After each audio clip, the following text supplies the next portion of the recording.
¿Hablo o espero que entre Gustavo? No, no, dale, contanos entonces, Bueno, nada, encontraste en que yo Gustavo y le en otros decía que, médicos. claro, que a ver, podemos hablar miles de horas en un montón de cosas, pero yo le decía que me parecía que era generalmente el médico va todo muy, muy por arriba. Entonces, el paciente que viene choqueado de cuando se entera lo que le pasa, tiene que hacer todo un proceso de asimilación. Hay gente que por ahí se entrega y no hace absolutamente nada. A mí me gusta informarme de todo. Entonces, es un proceso que es bravo, por lo menos a mí, qué sé yo, cada persona es distinta, y fue muy duro, fue muy duro. Entonces, la verdad que yo sentí, ¿me oyen o no? Sí, te Sí, Ah, sí, escucho te ok. bien. escuchamos, te No, escuchamos. que en realidad tuve muy, muy buena aceptación tanto con Gustavo, con Federico Losco también, que fue también el primer contacto ahí en Fleming, y acá en Bariloche también con otro urólogo, que ahora no recuerdo el nombre. Marcelo Bueno, Sandoval, también la con verdad Marcelo, sí. Ok, Marcelo, conocido de sí, la casa, sí. conocido de la conocido casa. nuestro. Pero el resto, la verdad que, a ver, no quiero hablar mal de los médicos, pero uno se pone No del te, lado de afuera y no te decís, conviene pará, hablar mal de los flaco. médicos. No, No es la no, no idea. tengo ningún problema, vos sabés. Siempre digo Hablo lo bien lo que mismo. corresponde, Hay, pero hay otros hay, que, hay tres personas con las que no tenés que pelearte. El sí. médico, el policía y el mozo que te atiende. Con esos tres no te pelees. Yo me No te peleo con todos. conviene, no conviene. Pasa ahí con Agus, Eh, que estoy tratando de aceptar. Ahí va. A ver, creo que lo hice bien. No sé qué, como les decía, no sé por qué se cortó hoy. Así que, a ver, ahí me vuelve a aparecer Agus y le pongo a aceptar, pero Tenés que no esperar sé qué unos, pasa. no, tenés que esperar unos segundos, te reconoce la cara, no, no es inmediato, como en el Zoom que pasa rápido. Ah, ok, porque a mí me aparece, pongo aceptar, aceptar, pero porque quería preguntarle a Agustina, iba a ser mi primera pregunta para que escuchara a ella, que seguro va a ser muy interesante, justamente la diferencia de cómo encara el hombre, ahí está, no puede unirse, me dice, no sé qué demonios pasa, ¿cuál será el no motivo por sé el qué cual no puede pasa, dice ahí. Sí. unirse? No sé. No te Sí, puedo no, ayudar porque no es muy fuerte. no, Y estoy porque es tocando una todo lo que hay que conversación de tener. hombres. No, no La verdad que quisiéramos eso. parece una conversación machista, no es la idea. La verdad que Agustina tiene No, mucha no. experiencia en esto, está bueno escucharla, ¿no? Juro que De ya no full. puedo tocar más veces el canal, el signo aceptar, pero no sé qué pasa. No sé si será un problema de conexión de internet. No No lo sé, sé. no sé decirlo, chicos. A ver, vamos a mandarle vuelta la solicitud. A Bueno, ver, entonces, Gus, vamos a háblame, poner un contame vos algo G. mientras yo trato de arreglar esto. Ok. No, me parece yo lo que me parece interesante, que lo quería discutir o charlar con ustedes, contar, si te parece, mínimamente la historia.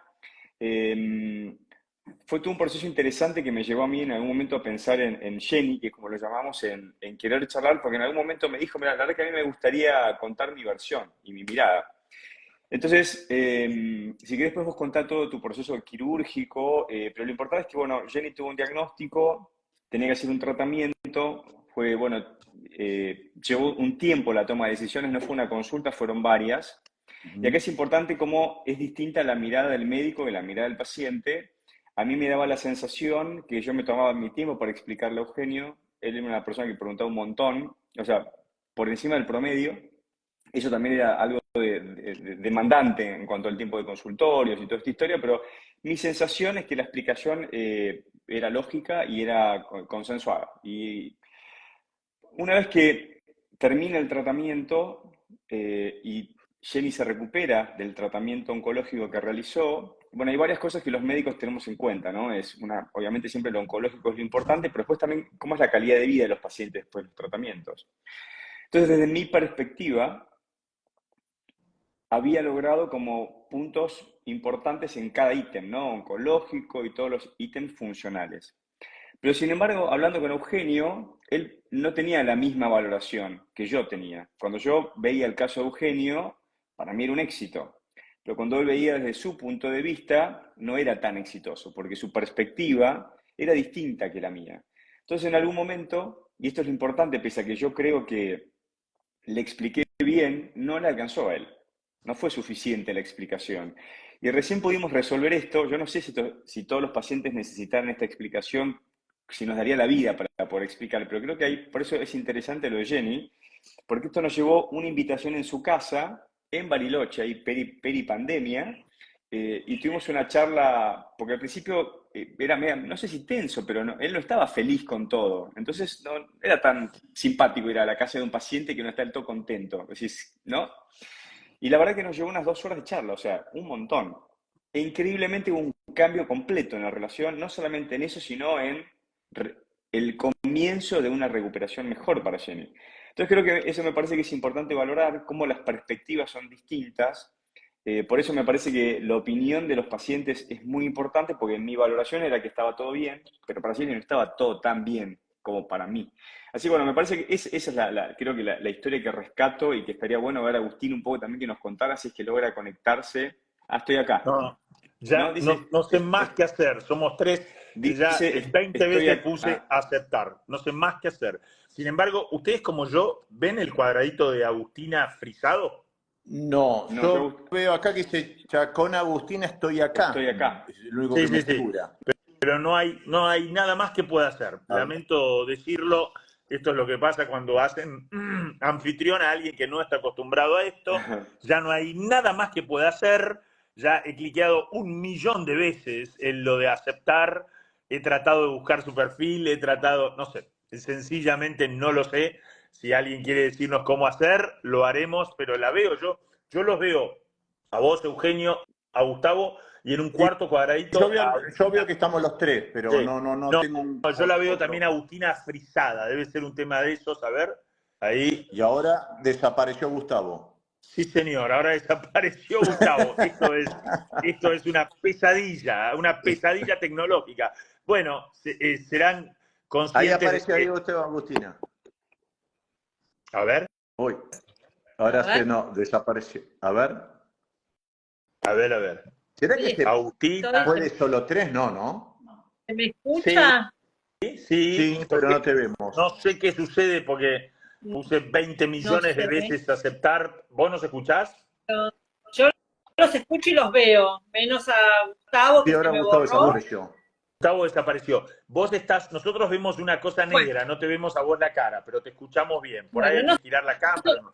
no soy yo esa, no importa, pero esa es mi voz y si se escucha está perfecto. Sí, no sabíamos qué hacer porque juro que 1.000.000 de veces cliqué en aceptar, pero no por algún motivo no aceptaba, estaba complicado. Tampoco sé por qué se cerró. No sé, la verdad no sé, pero si me escuchan sí está bien, por lo menos para mí está bien, hasta que por ahí milagrosamente aparezca. Perfecto. Quería preguntarte, a ver, acá lo estoy invitando a Gustavo, porque ahora Gustavo se fue.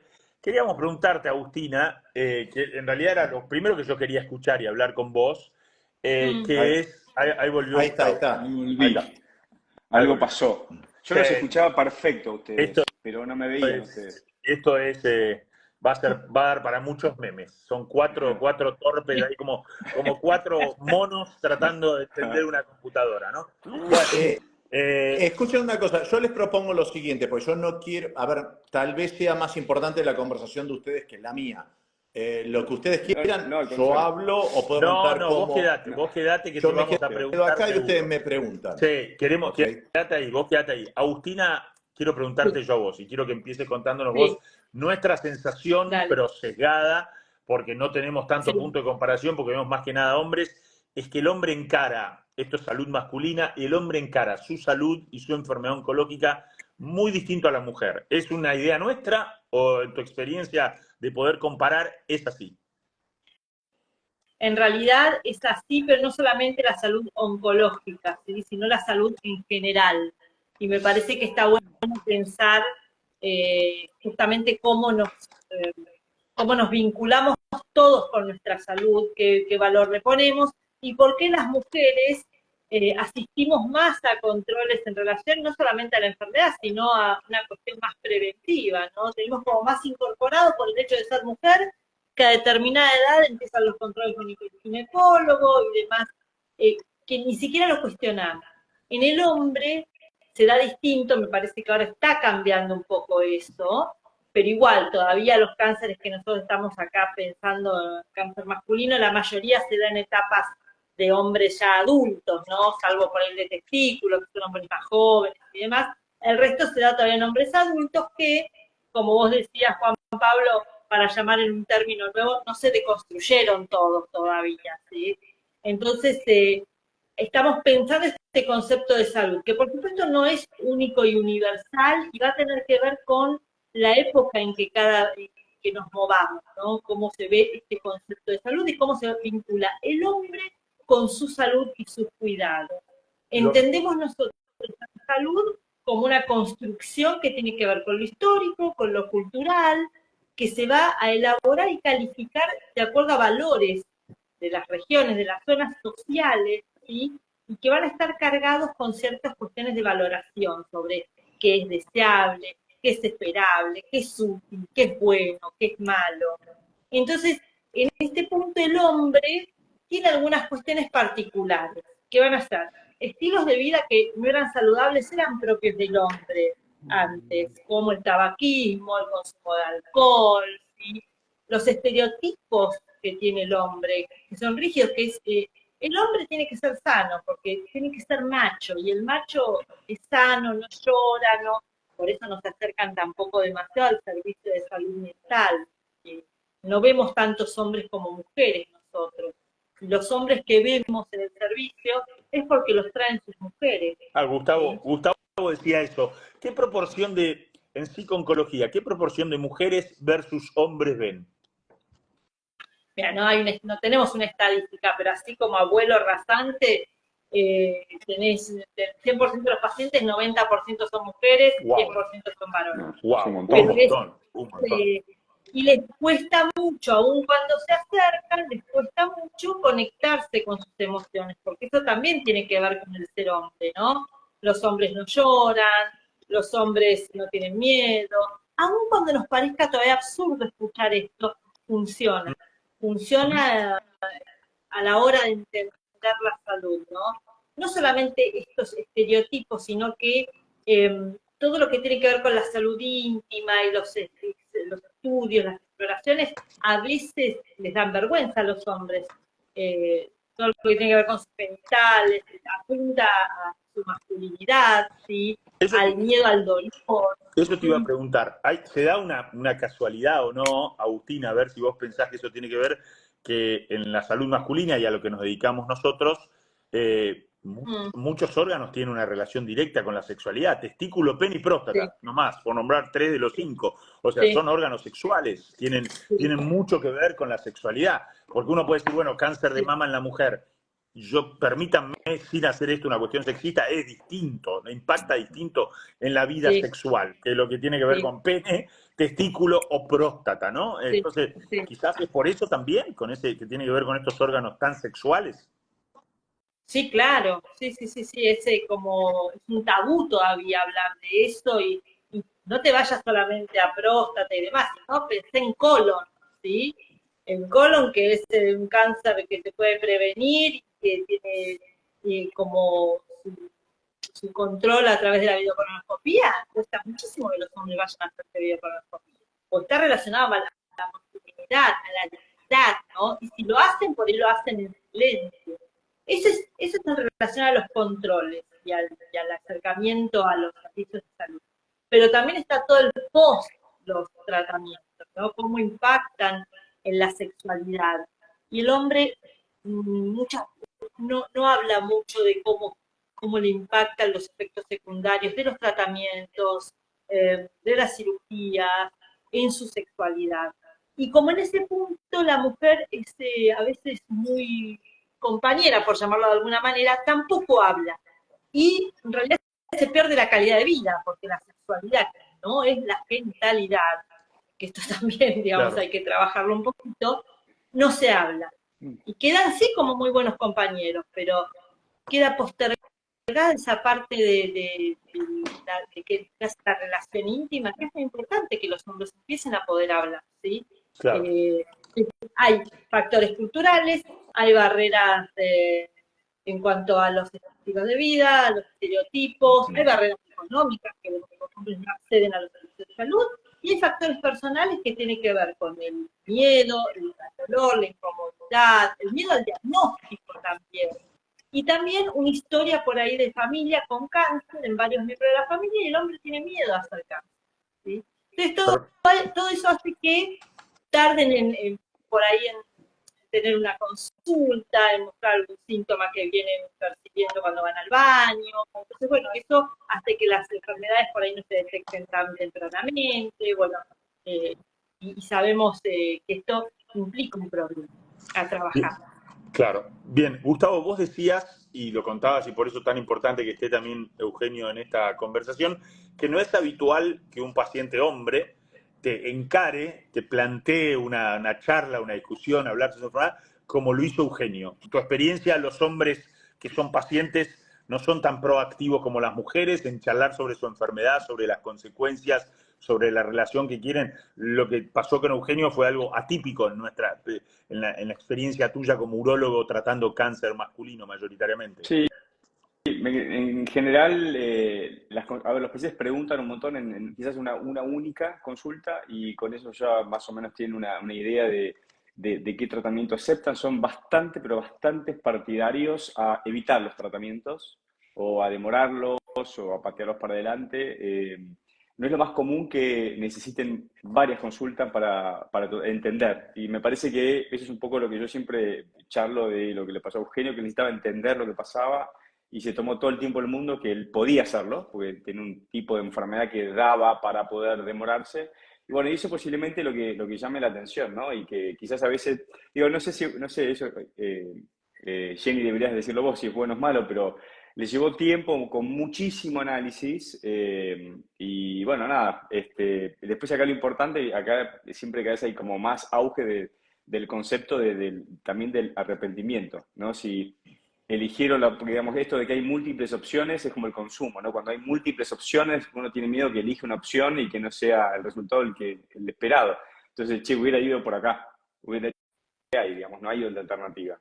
Entonces, me parece que hoy también esto en cáncer de próstata ha aumentado tanta la oferta de tratamientos, que también los pacientes tienen la posibilidad de elegir, hoy eligen los pacientes.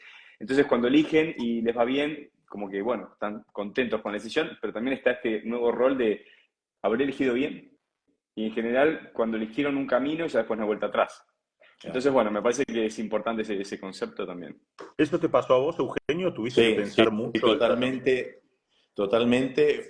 A ver, primero estaba escuchando también lo que decía la doctora, ¿no? Y creo que, a ver, es lógico lo que ella escucha, pero también mi caso es distinto, porque yo no me siento identificado con un montón de cosas que le pasa a los hombres. Pero en mi caso fue algo bravo, pues encima también yo tengo un íntimo amigo que es oncólogo, que es el doctor Díaz Cantón. Entonces lo fui a ver a él también. Te digo, che, escúchame, ¿qué me pasa? ¿Qué es lo que...? Y yo después siempre remato con la pregunta final. Si estuvieras en mi lugar, ¿qué harías? Entonces me dice, te soy sincero, no lo sé, lo tendría que meditar mucho con la almohada, porque cada cosa tiene su pro y su contra. Entonces eso te mata, porque decís, ¿qué camino utilizo? Entonces, es como decía ahí también Gustavo, en el caso del cáncer de próstata, corríjame, no sé si hay alguno más, a grandes rasgos hay 3 tratamientos. Entonces vos decís, bueno, ¿qué camino agarro? Bien. Y es muy jodido tomar una decisión cuando se trata sobre todo de vos mismo. Lo que pasa es que también metí en la balanza, y en eso la verdad que estoy súper agradecido, porque Gustavo me tuvo una paciencia tremenda y contándome los pros y los contras. También yo iba a ver otro y me decía, no, pero dale para Rayo, no tengo ninguna duda. Y después con lo que también no voy a dar el nombre, pero una vez me pasó con un médico, y decís, pará, o sea, ¿cómo vas a decir eso? Entonces me decía, no, hay que operarte, que esto y el otro. Le digo, si te pasara a vos, ¿qué haces? Ah, no, yo me hago rayos.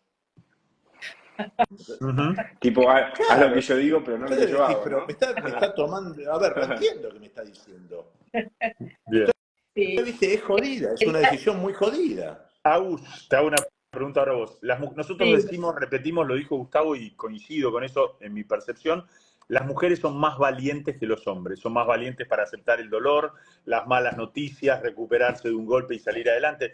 Mi sensación es la misma, que las mujeres son más fuertes, toleran más el dolor, todos los problemas de la historia oncológica donde las cosas van mal, aceptan mejor las malas noticias. No sé, a veces uno tiene la sensación que los hombres se ponen en hijos de sus esposas, ¿no? Vemos un rol medio de que dejan de ser esposos para transformarse en una especie de hijo, y la mujer a veces ocupa el lugar de una madre para ellos, y hombres grandes, digo. A mí me pasa mucho en el consultorio. No sé si a Gustavo le pasa también. ¿Eso es una locura o hay algo de esto que pasa? Bueno, a ver, yo no sería tan categórica en decir eso, porque entonces podría decir que las mujeres se ponen en madres de sus esposos, ¿no? Sí. Creo que es un vínculo Más o que menos. se da. Y por eso, en realidad, quiero decir, Eugenio, claramente sos una excepción a la regla. Hablando acá y demás, muestra que todo esto del estereotipo de macho que decimos, vos no lo sos. Que tampoco está ni bien ni mal, ¿eh? Esto no es una valoración, No.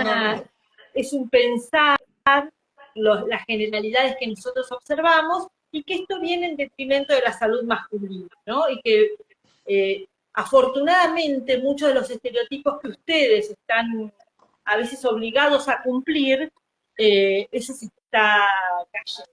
Me parece que es interesante. Por otro lado, yo no creo que pase, Juan Pablo, por una cuestión de valentía o no. Un valiente también tiene miedo, ¿sí? Y no pasa nada. Pero también esto de qué roles cumplimos los hombres y qué roles cumplimos las mujeres, bueno, insisto, que la mujer no se cuestiona que tiene que ir a hacerse los chequeos, ¿sí? Por otro lado, y esto me parece importante por ahí pensarlo, por ahí el hombre estaba más vinculado a lo que nosotros llamamos organismo, su cuerpo como un organismo, ¿sí? Sobre el cual actúa la medicina, las medicaciones y demás. Y la mujer está por ahí más acostumbrada a vincularse con el cuerpo como una cuestión más subjetiva, ¿sí? Que tiene que ver con la valoración que tengo, cómo lo cuido, cómo lo veo, también así nos ponen como en esta cuestión de estar flacas, lindas, esbeltas, ¿tá? Entonces, lo que intentamos ahora es transmitir o pasarle al hombre también esta cosa, que cuidarse es de macho también. El aceptarse vulnerable es de macho, la vergüenza también, los miedos a contar, el miedo a que le toquen aquello que siempre fue como tan valorado, que es su parte genital, ¿no? Pero no tiene que ver con valentía o no. Yo creo que tiene que ver con lugares culturales y sociales. Por supuesto, algunos hombres tendrán más miedo que otros, algunas mujeres también, ¿eh? Pero no se trata de valiente. Y este rol que vos decís de la mujer como madre o el hijo y el hombre como hijo, bueno, no sería tan categórica, aunque sí muchas veces la mujer se comporta de manera muy maternal con todo aquel que esté vulnerable, ¿sí? Sea el marido, sea el hijo, sea el hermano, sea quien sea, la mujer tiene una tendencia Surge ahí a un maternar. instinto. Sí, no sé si es de instinto, pero tiene una tendencia a ser más maternal. Y estadísticamente también hay muchos estudios que hablan que la mujer está mucho más expuesta a altos niveles de estrés siendo paciente ella oncológica o siendo cuidadora, ¿sí? Mira, La mujer mira que vos. vive, ¿por qué? Me parece que tiene que ver con cómo se vincula con la enfermedad, con el cuerpo, con los sentimientos, y el hombre no. Hay algo en la consulta, Gustavo, contame si vos estás de acuerdo o no, pero hay algo también en la consulta y en la salud masculina. El hombre quiere ser breve, el hombre quiere decir las cosas y quiere irse, entra a la consulta queriendo irse de la consulta, quiere hacerlo rápido, quiere mostrarte un PSA, por ejemplo, y se quiere ir. Y muchas veces la mujer que lo acompaña, a veces la hija también, pero una persona femenina, digamos, que lo acompaña, le dice, pero contale al doctor que te duele, pero contale al doctor que tenés molestias para tal cosa, o pone cara, y entonces vos la interrogás y dice, pero ¿qué pasa? No, es que no está diciendo nada. Y después llega a casa y me dice esto, y me pregunta a mí. ¿No? ¿Te pasa, Gustavo, vos eso en el consultorio? Una clásica consulta postoperatoria. Esto es clásico. Viene el señor con alguna miembro femenino de la familia, ¿no? ¿Cómo estás? Perfecto. ¿No te duele nada? No me duele nada. Entonces, automáticamente la mujer me empieza a hacer señas por atrás, me mira, me dice, ¿pero no te dolía la herida el otro día? Bueno, pero no pasa nada. ¿Pero no tenías problemas para dormir el otro día? No, bueno, pero tomé la pastilla y ya está. Entonces, yo siempre la definición es los hombres en general, me da la sensación, en consulta son negadores positivos aférrimos, ¿no? Son muy positivos, pero pues niegan una realidad. Y las mujeres de alguna forma los traen a la realidad porque cuando salen del consultorio se quejan con ellas. Entonces necesitan una solución también para ellas quedarse tranquilas, que acompañan y no tener la responsabilidad de tener que tratar a su marido, porque para eso estoy yo que soy el médico. Así que eso es muy común. Las mujeres, en cambio, cuando vienen son, bueno, ahí quizás tenemos que ir al otro lado, te consultan absolutamente cada detalle, hasta en cosas que quizás no son significativas, pero por las dudas siempre preguntan un poco de más. Y los hombres en general, digo, preguntan siempre bastante de menos, porque exacto, llegan, está todo bien y se van a casa, como que asumen que es parte de su posoperatorio. Así que es entretenido el blanco-negro y que casi que no tienen matices. Sí, quiero decirles que hay un chiste en la jerga que siempre... Lo escuché por primera vez contárselo, lo escuché por primera vez de un norteamericano, o sea que no es un chiste ni que inventé yo, ni que es argentino. La primera vez que escuché decir esto fue un norteamericano, que en Estados Unidos hay un chiste que dice, ¿cuál es la manera más efectiva para acortar la consulta oncológica con un paciente? Y la respuesta era, hay que sacar a la mujer de la consulta. Eso era un chiste norteamericano. O sea, que evidentemente en Norteamérica, por lo menos, hay una cosa también de que el hombre quiere entrar, resolver dos cosas e irse. Y la mujer, obviamente, quiere hablar sobre el tema, ¿no? Tal cual, pasa, debe pasar. Sí, tal cual. A mí hasta me sacaban del vivo, me sacaron la imagen, mira. Juro que, no, por Lo favor, pienso. ya no sabía qué botón tocar, ya no sé, ahora no estoy tocando nada por las dudas, tengo un miedo de tocar cosas. No voy a tocar nada. Bueno, no falta mucho para terminar, así que yo no tocaría nada. No, por eso, hablemos de los cánceres masculinos. Gustavo, como médico, urólogo, hablemos un poquito Agustina decía, las mujeres van más al médico, más jóvenes, cumplen con los controles. Hablemos de cáncer de próstata, hablemos de cáncer de testículo, hablemos de cáncer de pene, son típicos, también hacemos vejiga, hacemos riñón, pero se viene noviembre es noviembre azul, es el mes de la salud masculina, en esto queremos tener visibilidad como es el octubre rosa del cáncer de mama, pero adelantémonos un poquito. ¿Qué tiene que hacer un hombre por su próstata? ¿Qué pasa con el cáncer de testículo? ¿Y qué pasa con el cáncer de pene, Gustavo, para los pacientes o gente común, la comunidad que nos mira? ¿Qué hay que saber? Mira, si querés tomo un poquito más de tiempo, pero breve, para hablar un poco de cáncer de próstata y voy a tratar de, en breves palabras, resumir un poco la historia de los controles, pero muy breve, donde en el 2009 se publicaron algunos estudios que de alguna manera iban en contra de hacer chequeos de próstata. Eso por suerte cambió porque en el 2012 en Estados Unidos se dejó de hacer el control de próstata, que básicamente el control más importante es el PSA.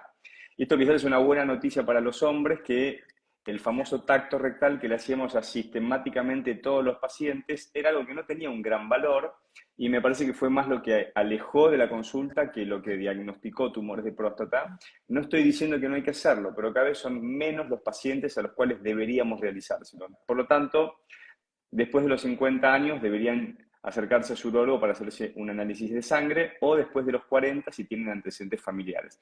Pero lo importante de todo esto es que muchos médicos generalistas se quedaron con el concepto de que no hay que hacer más controles. Y debemos decir que eso cambió.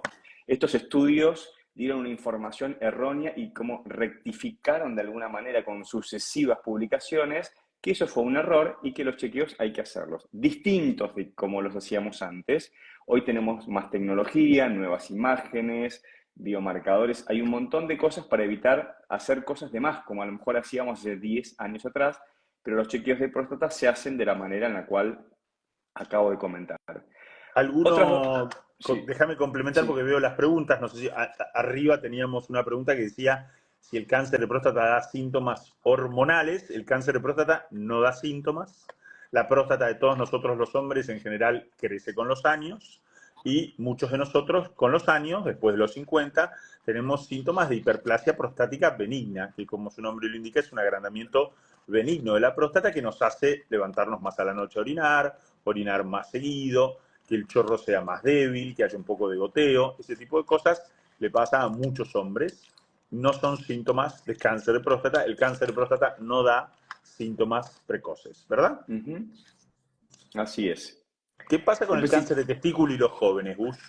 sí, está buena la pregunta, porque el cáncer de testículo es extremadamente menos frecuente que el cáncer de próstata y en general tiene como dos incidencias distintas en la etapa de la vida de los adultos, pero el más importante es en la gente muy joven, 20 años, entre 20 y 30. No hay una forma de hacer como un chequeo preventivo, salvo la autoexaminación, de alguna manera parecido a lo que hacen las mujeres cuando se palpan las mamas, y es algo que en las mujeres está, me parece, mucho más incorporado, que deben hacer como el autoexamen, la autopalpación. Eso no está muy presente en los jóvenes o en los hombres, menos a esa edad de la vida, donde no le prestan mucha atención. Entonces, hay cada vez más campañas, hay como unos videos muy lindos y muy instructivos en Europa sobre la autopalpación, que es bastante frecuente tratar de incorporar esto en la gente joven. Yo lo veo en los amigos de mis hijos y la verdad que no lo hacen rutinariamente, por más que en algún momento lo comentamos. Creo que esa es la mejor manera y la forma más precoz de poder hacer el chequeo y un diagnóstico temprano. Y sabemos que si bien estos pacientes, ¿no? O quizás Juan Pablo lo puedes decir vos mejor, tienen respuestas increíbles a los tratamientos, de todas maneras siempre el diagnóstico precoz es un terreno ganado. Así que eso es Obvio. algo importante, ¿no? Sin duda. Antecedentes de cáncer de testículo en la familia, sobre todo en familiares directos, hermanos, padres, primos, y si de pequeños sus padres les contaron que sus testículos no descendieron correctamente, más aún si necesitaron una cirugía para el descenso testicular, son los dos factores de riesgo más importantes para este cáncer, así que obviamente en aquellos que son familiares de quien ha tenido este cáncer y en quienes tuvieron ese inconveniente de niños, que nosotros llamamos criptorquidia, un nombre complicado, pero básicamente es que no descienden los testículos a las bolsas, esa gente necesita un especial cuidado y un especial seguimiento. Lo decimos como personas que tratan, reciben a estos pacientes, que nos cuentan que de chicos un pediatra cirujano los operó y que nunca nadie les dijo que por eso tenían un riesgo muchísimo mayor de tener cáncer de testículo, ¿verdad? Así es, eso es correcto. ¿Qué Por ahí pasa con nos el están tercer? saludando, sí. Sí, yo voy Mucha rápido gente. porque quiero que Sí, cubramos sí, todas sí, estas áreas, mucha ¿no? gente, sí. Así que tengo que, sí, hay gente saludando, pero ¿qué pasa con el cáncer de pene, Gustavo? Bueno, también estamos acá hablando de tumores que son bastante infrecuentes y que tienen ciertas áreas donde aumenta su frecuencia, particularmente el cáncer de pene es más común en Brasil, en Paraguay, en el norte de Argentina y está mezclado con algunas cosas socioeconómicas. Quiero decir que es bastante infrecuente en las poblaciones circuncidadas, ¿sí? Las poblaciones judías, los musulmanes o aquellos pacientes que por tener algún inconveniente en el prepucio, que es la piel que recubre el glande, hay que sacárselo quirúrgicamente, es decir, cuando el glande queda expuesto, la chance de tener cáncer de pene es mínima, es minúscula. Entonces, me parece que eso es importante, esto no estoy queriendo decir que hay que circuncidar a todo el mundo, pero los pacientes que no tienen circuncisión deben chequearse y el chequeo es mirarse. Cuando se bañan, cuando tiran el prepucio hacia atrás, tienen que hacer el examen y mirarlo. Es algo que se ve y es grosero. Otra cosa importante, que esto sí se ve y tiene que verse con la transmisión, con las enfermedades de transmisión sexual, es que el HPV, que es tan frecuente dentro de los tumores femeninos, también es causal de, no de todos, pero sí de una proporción de los tumores o de los carcinomas de pene. Por eso es importante dentro de la prevención, estas sí son cosas que se pueden prevenir, el uso de preservativos y especialmente la vacunación, ¿no? Que cuando nosotros éramos jóvenes no existía una vacuna, pero ahora hay una vacuna disponible y me parece que eso es algo que hay que tener en cuenta para evitar estas enfermedades, Sí, que ¿no? está dentro del calendario y seguramente hará Exacto. que en una o dos décadas veamos un descenso aún más marcado de un tumor que es infrecuente. También importante cuando los hombres ven algún cambio de coloración o lesión en el pene, en el glande, suelen consultar a dermatólogos sin desmerecer a nadie, no siempre tienen la experiencia que tiene el urólogo, en hacer el diagnóstico y a veces se demora el diagnóstico porque son tratados con cremas, con corticoides, con antibióticos, hasta que finalmente consultan a un urólogo y el urólogo es capaz de establecer el diagnóstico, ¿no, Gustavo? Ujú.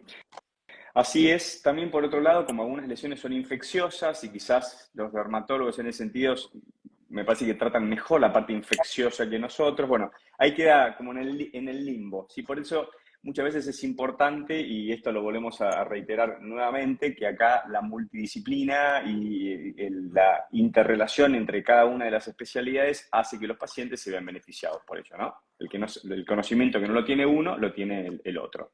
Bien. Eugenio, ¿qué le dirías vos hablemos de hombres de tu edad, qué quisieras transmitirle a otros hombres de 50, 50 y pico, 60 años en base al cáncer de próstata, desmitificar algo, dar un consejo? ¿Qué palabras tendrías para ellos?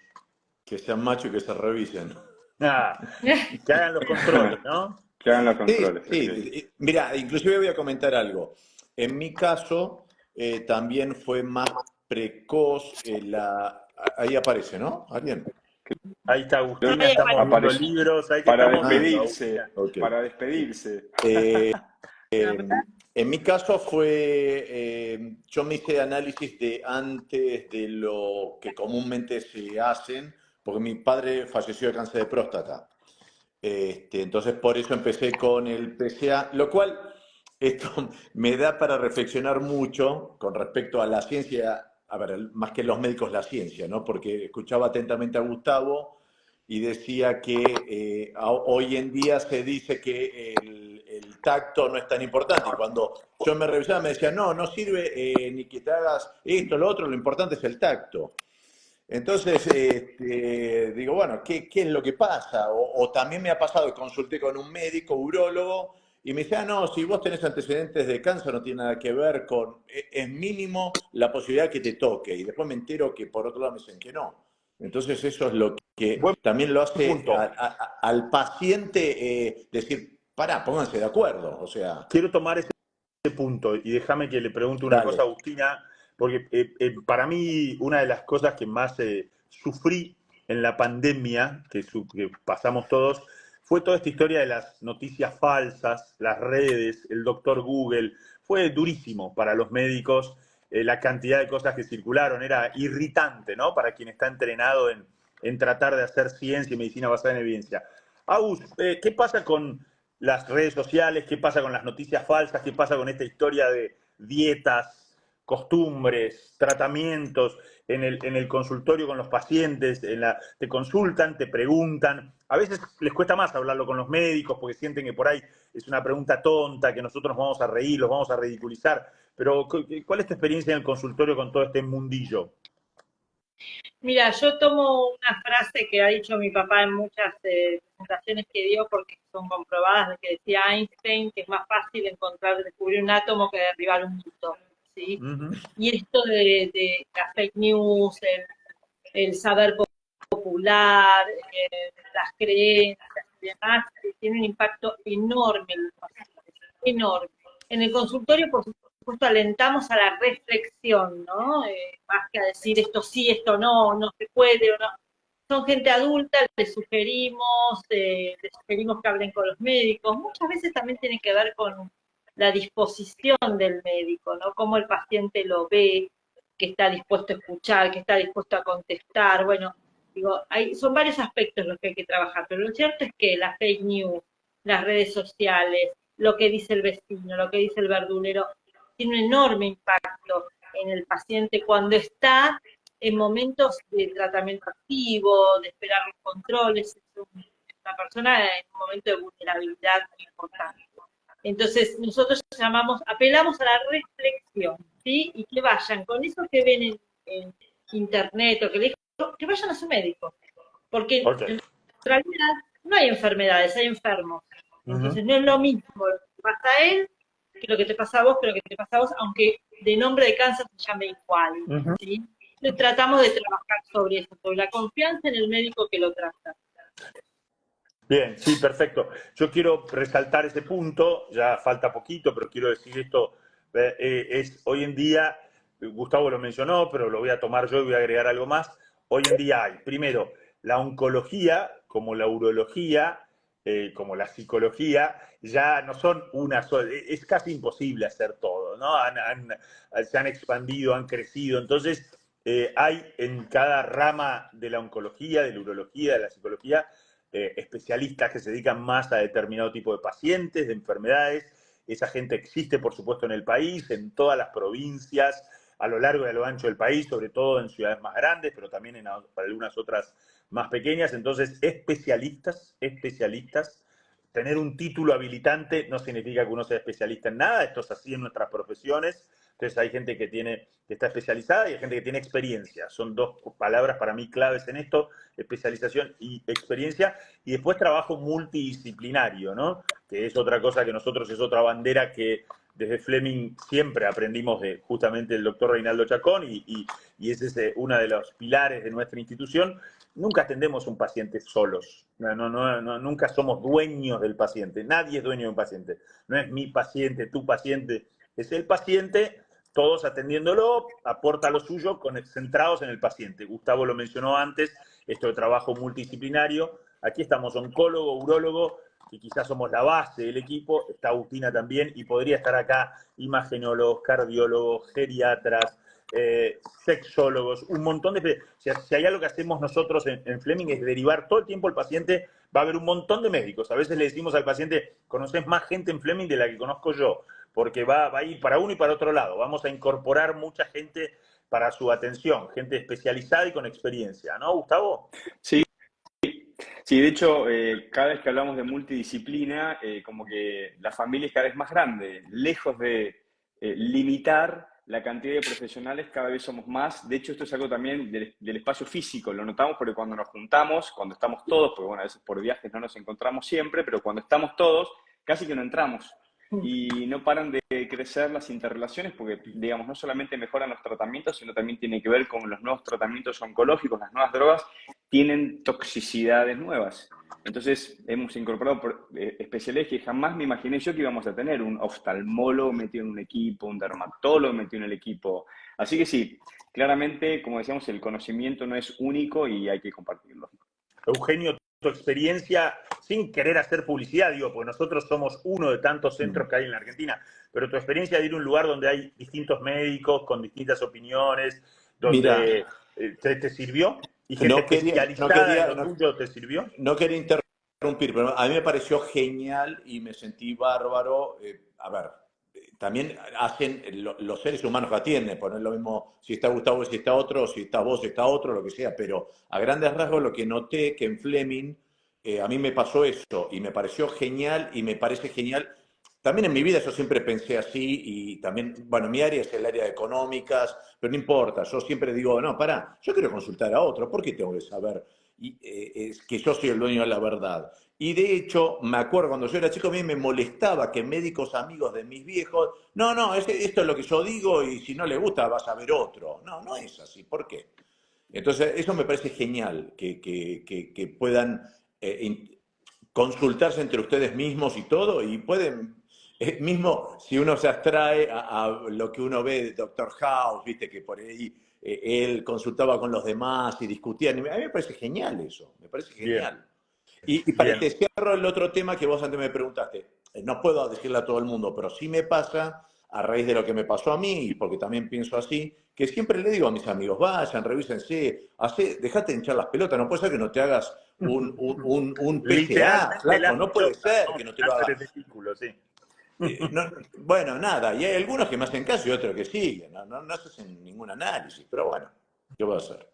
Bueno, lo otro que para ir terminando ya algunos mensajes finales que vamos a ir dando cada uno de nosotros, hoy hablamos de cánceres que son altamente curables. Al pasar lo dijo Gustavo, el diagnóstico precoz es importante. El cáncer de próstata diagnosticado de manera precoz, para lo cual no hay síntomas, es altamente curable. Afortunadamente, la mayoría de los pacientes diagnosticados con un tumor localizado en la próstata se curan de su cáncer de próstata. El cáncer de testículo es altísimamente curable, gracias a Dios. Es uno de los cánceres más curables que existen.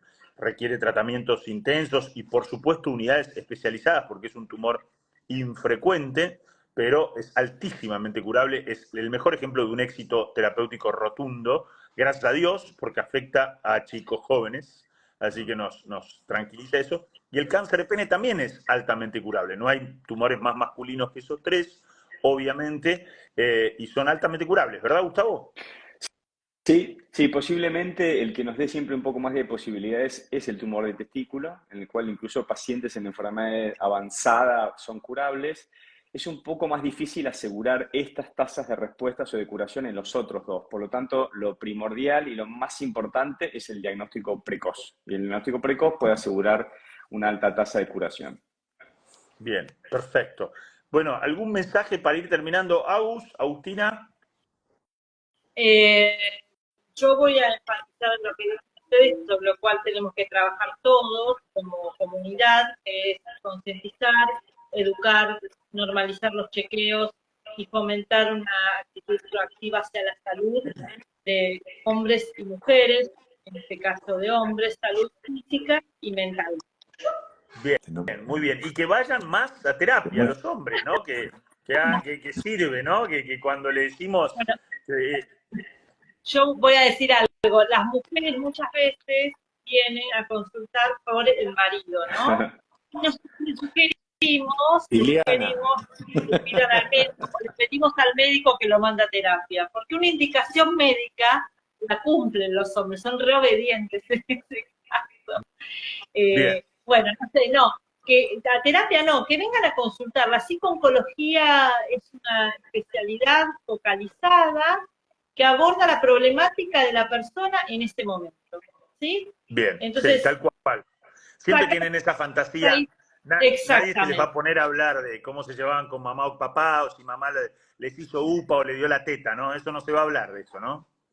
De eso sabemos, pero si el paciente no quiere hablar, no hablamos, pero digamos, vamos focalizado a lo que tiene que ver acompañar al paciente en el tratamiento y con todo lo que esto genera a nivel emocional, en la familia y demás, y mejorar su calidad de vida. Bien, perfecto. ¿Puedo agregar algo? Sí, te iba a dar la palabra ahora a vos. Así que, no, porque me quedé pensando un poco lo que están charlando acá y lo que dijo Agustina, y es muy cierto, y esto también gracias a Gustavo y un poco también a mi mujer Iliana, que indudablemente hay, en mi caso, no significa que todos sean iguales, por lo que también decía Gustavo, lo tuyo está perfecto, me decía. Entonces, indudablemente que uno no es que, a ver, conscientemente yo lo hacía como negación, pues no soy negador, pero indudablemente era más un factor psicológico que físico lo que me estaba pasando post-operación. Y gracias a eso después pude ir recuperando todas mis funciones en función de lo que había después de una operación, que no es lo mismo, porque el que dice lo contrario miente, pero pude mejorar muchísimo gracias a esa parte que yo no me daba cuenta. Y fue un poco, repito, gracias a mi mujer y a Gustavo, porque yo no lo veía así. Yo decía, no, si yo controlo todo, ¿por qué que esto que el otro? Bueno, indudablemente la cabeza te juega en contra muchas veces y uno no se da cuenta. No es que lo hace, a ver, conscientemente de negador. ¿Queda claro? Totalmente, sí, queda muy claro. El mensaje y queda entonces muy claro. Una cosa se retroalimenta con la otra, porque lo psicológico te afecta en lo físico. Tal cual, sí, somos todo uno. Somos todo uno, exacto. Tal cual. Yo lo otro que quiero decir, hablé de especialización, hablé de experiencia, hablé de trabajo multidisciplinario. Quiero hablar de tecnología también. Estamos inundados de ella, somos muchas veces tecnócratas. Gustavo y yo, hace ya unos anitos que venimos haciendo esto, lamentablemente no somos nuevos en el asunto. Y en nuestra vida profesional, si tuviéramos que contar cómo empezamos, cuando empezamos con cirugías, con radioterapia, con tratamientos médicos y dónde estamos hoy, creo que ninguno de los dos nos hubiéramos imaginado que todo iba a avanzar tan rápido. La tecnología es necesaria, fundamental en nuestra profesión para obtener mejores resultados, con menores consecuencias. Digo esto porque también se menciona ahí en alguna de los comentarios hablar de los efectos adversos y consecuencias. Hablamos de eso, por supuesto que hablamos de eso. Ocupa mucho de nuestro tiempo hablar y ocuparnos de eso. Y se trabaja intensamente y incansablemente en justamente minimizar ese impacto. La experiencia del paciente, la calidad de vida, lo que cuenta el paciente es hoy una parte fundamental de cualquier trabajo médico, de cualquier investigación. Así que todo va en esa dirección, en tratar de curar más pacientes, en tratar de prolongar y mejorar vidas, pero eso de mejorar también, de que la vida que uno prolonga, mejora o salva, sea la mejor posible, con el menor impacto en su calidad de vida. Esto es cáncer, los tratamientos son difíciles, pero sin duda que trabajamos. Nadie pasa eso por alto, y es lo que quería decir para el final, porque surgió en la conversación, ¿sí? Ok. Bueno, muchas gracias. Se viene Noviembre Azul en breve. Gustavo, gracias especialmente a vos. Con Gustavo compartimos un montón de experiencias educativas. Hemos estado en estadios, hemos estado en la calle, hemos estado en eventos y lo seguiremos haciendo. Agus, nos has enriquecido enormemente con tus aportes y has reforzado algunas de nuestras ideas, así que muchas gracias. Y hemos aprendido. Y Eugenio, a vos especiales gracias por tus ganas de compartir. La verdad que requiere un compromiso aún mayor que el nuestro, así que muchísimas gracias por tu mensaje, por ser distinto en ese aspecto, ¿eh? Un placer, y le dije siempre a Gustavo, lo que necesiten, encantado. Ya sea en público, en privado, no tengo ningún problema. Muy bien, bueno, cuídense todos, muchas Bueno. gracias y nos estamos viendo virtual o presencialmente por ahí. Gracias por todo. Y chequéense sus órganos masculinos. Hombres argentinos, háganse un PETIA. Sería como el Papa Nicolás, sí. háganse un PETIA. Como Bueno. decía, no me acuerdo. Un gusto grande. Bueno, chau a todos. Chau, chau. Chao. Chau, chau.